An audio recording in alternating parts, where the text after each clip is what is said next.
Alors nous voilà sur FL Studio, décidément. Sur OBS Studio, pas FL Studio, OBS Studio, un logiciel gratuit qui permet d'enregistrer son écran et bien plus encore. Donc si tu as besoin par exemple d'enregistrer ton écran ou alors quand tu es sur internet que tu surfes ou alors faire un didacticiel, enfin il y a plein de raisons. OBS Studio, c'est le top. Excuse-moi, je fais un autotop. Alors, comment ça marche OBS Studio? C'est très simple. En fait, quand tu arriveras sur OBS Studio, tu n'auras rien ici.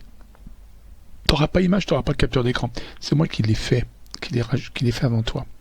Pourquoi je l'ai fait avant toi? Parce que si je le fais pas, ça enregistre du noir. Donc, je suis obligé de le faire avant. Alors, c'est quoi? Bah, image, c'est le petit icône qu'il y a là. C'est mon logo. Et capture d'écran, bah, c'est pour capturer mon écran. Exemple, si je minimise FL Studio, j'enregistre mon écran et tu vois en haut à droite mon logo. Voilà. C'est ça que... Alors comment on fait ça? Ben, il suffit simplement de cliquer sur plus ici. Voilà. Tu rajoutes une capture d'écran, tu cliques. Moi j'en ai déjà rajouté une, donc tu ne vas pas le faire. D'accord? Et ensuite, tu recliqueras sur plus, tu rajouteras une image. Tu vas choisir ton logo et tu le positionneras où tu veux sur l'écran. Ça va se faire tout seul. C'est tout simple OBS Studio. Tu vas comprendre, franchement. Alors, et puis une fois que tu as fait ça, bah, tu cliqueras sur commencer un enregistrement, enfin le bouton là. Moi j'ai arrêté un enregistrement parce que je suis en train d'enregistrer, mais toi tu n'auras pas ça. Par contre, tu cliques pas sur commencer le streaming parce que le streaming c'est autre chose. Hein. C'est pour envoyer ta vidéo par exemple sur YouTube, j'en passe. Voilà, toi tu cliqueras en dessous.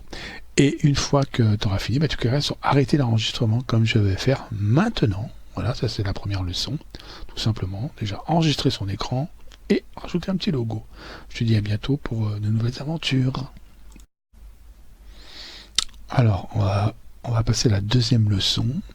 Alors, la deuxième leçon, un truc important, c'est le micro. Parce que, voilà, souvent, le micro est pourri. Enfin, on a un micro pourri, comme le mien, par exemple. Donc, on est obligé d'avoir une qualité, on va dire, voilà, quoi, boostée. Ça se dit. Moi, perso, je booste le micro. Voilà. Comme ça, bah, voilà, je suis tranquille. Parce que j'ai un micro qui vaut 5 €. J'ai pas envie de me faire chier à acheter des micros à je sais pas combien, alors que je vais pas acheter OBS Studio. Donc pour ça, qu'est-ce qu'on fait, hein? Comment on fait pour avoir un bon son? Enfin un son boosté. Ce sera pas forcément un bon son, mais on t'entendra. Parce que j'ai remarqué souvent sur beaucoup de vidéos YouTube, le son est très faible. Hein. Vaut mieux que les gens y baissent ton son qu'ils puissent pas le monter. Tu vois ce que je veux dire? Hein? Bon.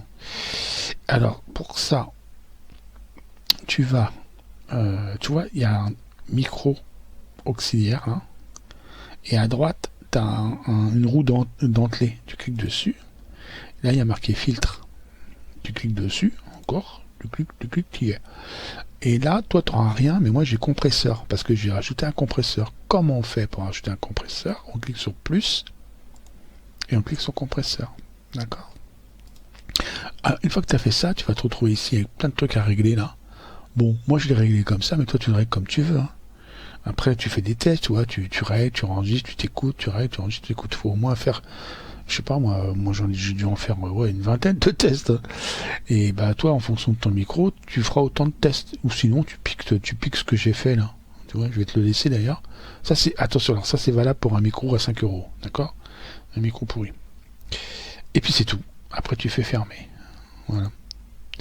Et donc là, logiquement, tu auras un bon son boosté. Hein. Crois-moi que moi, les gens, ils baissent. Hein. Ils baissent mon son. Hein. Les gens, ils le montent pas. Ils le baissent. Mais au moins, t'es tranquille, on t'entend. Parce que c'est essentiel qu'on t'entende. Voilà. Voilà, ça, c'était pour la deuxième leçon. Et puis, je te dis à bientôt pour de nouvelles aventures. Alors, là, pour la troisième leçon, on va tout simplement parler d'enregistrement. Donc, on fait démarrer l'enregistrement quand on veut, bien sûr, enregistrer son écran, enfin sa vidéo. Et une fois qu'on a fait arrêter l'enregistrement, qu'est-ce qui se passe? Parce que logiquement, on se retrouve avec, si je me souviens bien, enfin pour mon cas en tout cas, je me retrouve avec un fichier FLV. Et moi, je veux pas un fichier FLV, je veux un fichier MP4. Alors pour ça, une fois qu'on a arrêté l'enregistrement, je vais pas le faire, hein, mais une fois qu'on a arrêté l'enregistrement, on va dans Fichier, ici, et on clique sur Convertir à un enregistrement. Voilà.